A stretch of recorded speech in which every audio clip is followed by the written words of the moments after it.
was there anything difficult? Because, I think that like so many people, and this as well as I do, it's like people like, I see these advertisements sometimes. It's like, speed your way to black belt, 3-5 years, whatever, and I'm like, dude, you don't want that, because black belt is a big giant pool full of sharks out there. You don't want it. Just take your time and be focused on quality rather than quickness. But what was your journey like to black belt? Like, because 6 years, 6.5 years is a pretty quick time to get your black belt. What are some of the things that you think allowed you to sort of ascend faster? And you were quality across the board. So when you were rising the ranks, it wasn't like, you didn't win anything at blue belt or purple belt. You were winning tournaments and proving that you were a good quality belt along the way. What were some of the things that you think made that possible while you were training?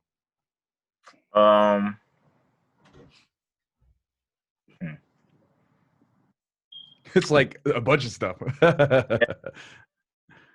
Like, yeah, we'd probably be here forever if I kept like talking. Well, so I'm thinking about someone listening. So we'll boil it down to this. So let's say someone's listening to this and they're like, man, this guy seems pretty badass, whatever. And they've watched some of your matches and they're thinking, man, what was something that was useful to you when you were, and again, you're still in your come up, you're still working your way up, but when you were coming up in the lower ranks, like what were some things that were useful to you, or something that was useful to you to ascend and get better and improve? Actually, I know exactly what I would say as the answer to your question now that I think about it. When I decided to do jiu-jitsu, I just did it. Mm-hmm. You know what I mean? I didn't like entertain the idea of like having something else be there. I just did. You know what I mean? I think that was the most important thing. When I was like 19, from 18 to 20, I think I was, or 21, I was in school. I was still in college. But like even in college, actually college was like the hobby and jiu-jitsu was like the career. Yeah. The career. You know what I mean? Like I treated college like I was doing it recreationally. You know what I mean? I still got good grades, don't get me wrong. But like that's how I was treating it. Like I would schedule my classes around my training time, not like schedule my training around my classes.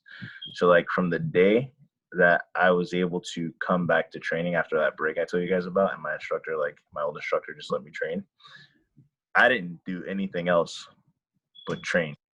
You know what I mean? And that goes with like, like hanging out with friends and stuff like that. Like I would hang out with people every now and again, but like the need to do it every weekend, the need to like, go to every social gathering, to be in everything that's like supposed to be cool and stuff like that. I didn't like, that didn't appeal to me.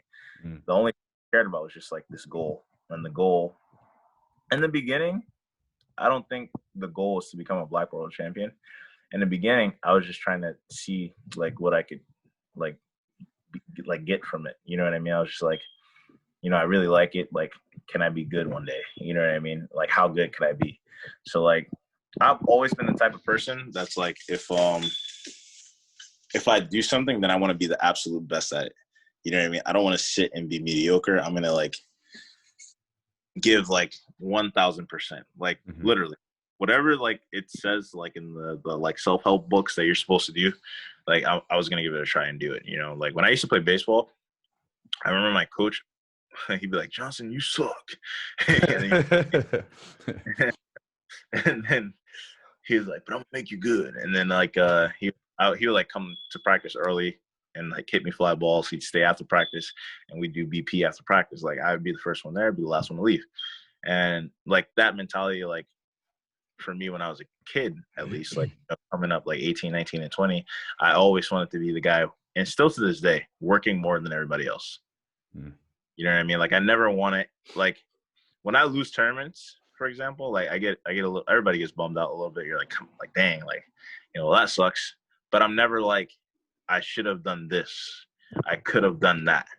You know what I mean? And that for me is like the most important thing out of anything that I do. I hate having to regret not working enough. You know what I mean? When I don't get my goals. So like that was the biggest thing for me. And I try to explain this to people all the time. Like if you want to like do jiu-jitsu for recreational purposes and you want to be a doctor, go be a doctor and do jiu-jitsu when you can. If you want to like try to call yourself trying to be a competitor at jiu-jitsu, like there's no space for you to like kind of like like give it like a half-ass effort. You know what I mean? There are people who are literally giving their entire life to just one goal. You know what I mean? One goal, So like, how do you think you're going to come into this and just kind of like bypass all those people when you're not giving that same commitment? And you see it in the matches where you see these guys that come in, they have great jiu-jitsu, they're really talented, but then they get annihilated by these guys that are just living it. You know what I mean? There's a difference. It's a difference. Like, that's why those guys win. And there are some rare occasions where like people can be like, an engineer and do well at jiu-jitsu. But like at the end of the day, like once you start getting to the highest level, there's no space for you to do anything else. This has to be your profession. And I knew that when I was a white belt, because that's how it is for anything. So if I wanted to do it and I wanted to see how good I could be, then I had to give it that level of dedication. And I didn't always know like if I was doing the right thing in terms of like how I was training or how I was planning for the future. But I knew that there's one thing that you can't mistake: how committed and consistent you are. Like there's no gray area with that. It's just a right and a wrong answer. Are you consistent? Yes or no. Are you committed? Yes or no. You know what I mean? Like those are two things that there's never a gray area. You just know the answer. Yeah. You know what I mean? So like those are the two things that I've always like, when I struggle or when I feel like, like you go through those little slumps, it's like revert back to that mentality. Like, are you doing X and are you doing Y? And if you are, it'll work itself out eventually. You know what I mean? If you aren't, you better figure out how to get those two things done.